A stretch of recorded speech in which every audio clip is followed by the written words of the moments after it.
Hai, welcome back to Whiteboard Friday bersama dengan Fantony. Nah, pada episode kali ini kita akan bahas 3 tips penting sebelum bertemu dengan klien. Apa aja tipsnya? Pengen tahu? Kita belajar sama-sama. Check it out. Oke, tips yang pertama, perhatikan penampilan. Kenapa perhatikan penampilan? Karena penampilan kita sangat penting sebagai branding ataupun citra perusahaan.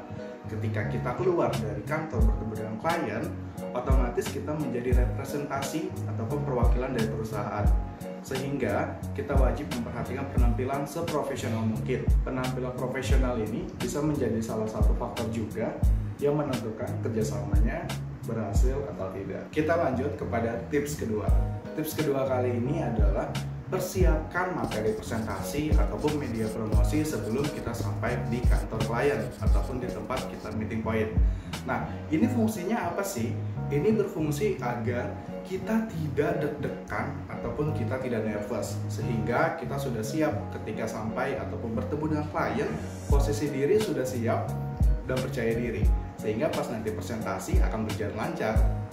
Nah, lanjut ke tips ketiga. Tips ketiga ini adalah make sure ataupun pastikan kalian cek terlebih dahulu info ataupun latar belakang perusahaan klien. Ini bisa menjadi faktor yang paling penting.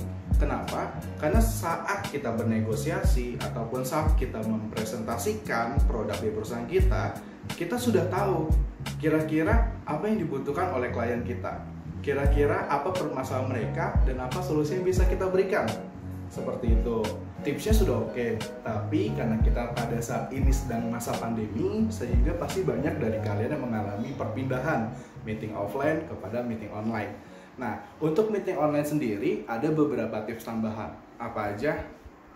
Yang pertama, coba kalian sesuaikan dulu PC ataupun HP untuk posisi yang pas, sehingga ketika kalian akan memulai meeting ataupun pada saat meeting, wajah kalian itu cukup cahaya kayak gitu. Kenapa sih cukup cahaya? Ini perlu dilakukan untuk kita sama-sama melihat ekspresi dari lawan bicara kita. Yang kedua, perhatikan penampilan balik lagi, dan jangan lupa on kamera ya. On kamera ini sangat perlu. Kenapa sih on kamera perlu? Karena ini untuk menghargai klien. Untuk penampilannya sendiri bisa seperti ini. Tunggu dulu, kayaknya lebih bagus nggak pakai topi ya. Usahakan kalian jangan pakai topi ataupun tutup kepala lainnya ya, yang kurang formal kayak gitu. Kalian cukup bisa ganti atasan kalian dengan kemeja ataupun baju formal lainnya. Kalau misalnya kalian mager ya kalian nggak usah ganti bawahan, kan yang kelihatan atasannya aja kayak gitu. Terus selanjutnya, jangan lupa lakukan ice breaking sebelum memulai meeting.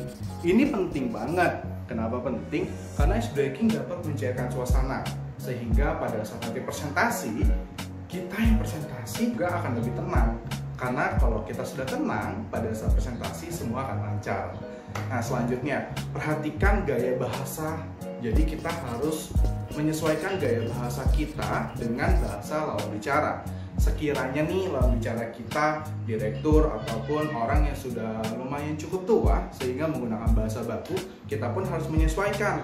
Jangan sampai mereka pakai bahasa baku, kita pakai bahasa yang nyeleneh ataupun bahasa yang kurang formal. Selanjutnya, tips terakhir, jangan lupa perhatikan intonasi suara. Ini sangat penting. Dan juga jangan lupa untuk konfirmasi.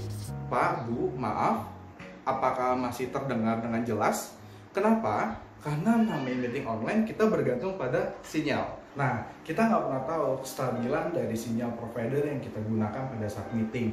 Sehingga terkadang kita perlu untuk mengonfirmasi, Pak, Bu, mohon maaf, apakah suara ataupun penjelasan saya masih terdengar dengan jelas? Nah, seperti itu beberapa tipsnya. Oke, nah untuk episode kali ini cukup sampai di sini, dan jangan lupa nantikan episode selanjutnya di Whiteboard Friday bersama dengan Fantony.